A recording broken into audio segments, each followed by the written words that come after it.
Hi అండి, నమస్తే. నేను మీ లక్ష్మి. అందరూ ఎలా ఉన్నారు? బాగున్నారు అనుకుంటున్నాను. Welcome back Rambabu Shastri kitchen. ఈరోజు నేను వచ్చి ఈ బఠానీతో చాట్ అండి, హాట్ చాట్ చేస్తున్నాను. దీనికోసం ముందు రోజు రాత్రే ఒక గ్లాస్ బఠానీలను శుభ్రంగా కడిగి నానబెట్టండి. నైట్ అంతా కూడా ఒక 8-10 అవర్స్ బాగా నానితే ఈ చాట్కి చాలా బాగుంటుంది. ఈ బఠానీలన్నీ కూడా నానిన బఠానీలన్నిటినీ కూడా నీటి నుంచి వేరు చేయండి. అలాగే ఆలుగడ్డలు ఒక 4 ఆలుగడ్డలకు తొక్క తీసి ఒక కుక్కర్లో మీరు నానబెట్టిన బఠానీ ఆలుగడ్డలను వేసి కాస్త వాటర్ తక్కువే పోసి ఒక 3 విజిల్స్ వచ్చేంత వరకు కూడా పెట్టండి.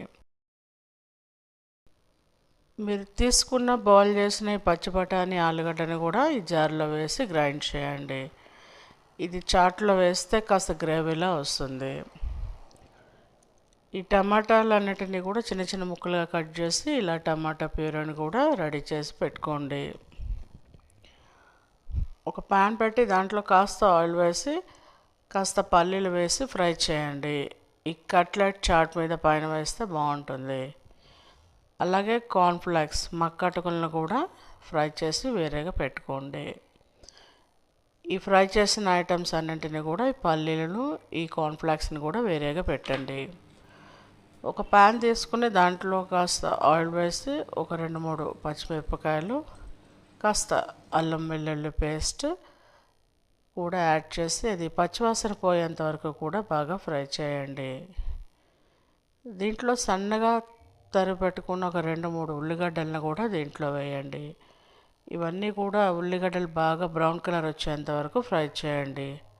దీంట్లో మీరు ఆల్రెడీ గ్రైండ్ చేసుకున్న ఈ టమాటా ప్యూరీని యాడ్ చేయండి. ఈ టమాటా ప్యూరీ పచ్చివాసన కాస్త పోయేంత వరకు కూడా మూత పెట్టి ఉడికించండి. ఒక 5-10 నిమిషాలు ఉడికిస్తే ఈ విధంగా మనకి ప్యూరీ తయారవుతుంది. దీంట్లో మీరు గ్రైండ్ చేసుకున్న బఠానీ ఆలుగడ్డ మిశ్రమం అలాగే మీరు ఆల్రెడీ ఉడికించిన ఈ బఠానీలన్నింటినీ కూడా ఈ మిశ్రమంలో వేయండి. వీటన్నింటినీ కూడా ఒకసారి బాగా కలపండి. దీనిపై రుచికి సరిపడిన ఉప్పు, పసుపు, కాస్త కారం, చాట్ మసాలా, ధనియా పొడి, జీరా పొడి, చాట్ మసాలా, కాస్త ఆమ్చూర్ పౌడర్ని కూడా యాడ్ చేసుకోండి. కాస్త పుల్లగా టేస్టీగా బాగుంటుంది. వీటన్నింటినీ కూడా ఒకసారి బాగా వేసి కలపండి. ఇదంతా కూడా ఈ విధంగా మనకి ఉడికితే సరిపోతుంది. ఈ బఠానీ చాట్ని వేడివేడిగా తింటే చాలా టేస్టీగా ఉంటుంది. కాస్త వాటర్ కావాలనుకునే వాళ్ళు యాడ్ చేసుకొని ఈ విధంగా మూతపెట్టి ఒక 5-10 నిమిషాలు బాగా ఉడికించండి.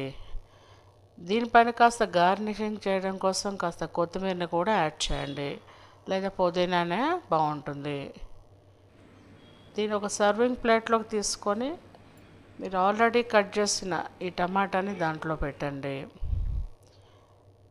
అలాగే మీరు సన్నగా తురుముకున్న ఉల్లిగడ్డలు, మీరు డీప్ ఫ్రై చేసుకున్న పల్లీలు, కార్న్ఫ్లేక్స్ని కూడా వేసి చాట్ని రెడీ. ఎంతో టేస్టీ అయిన బఠానీ హాట్ చాట్ రెడీ.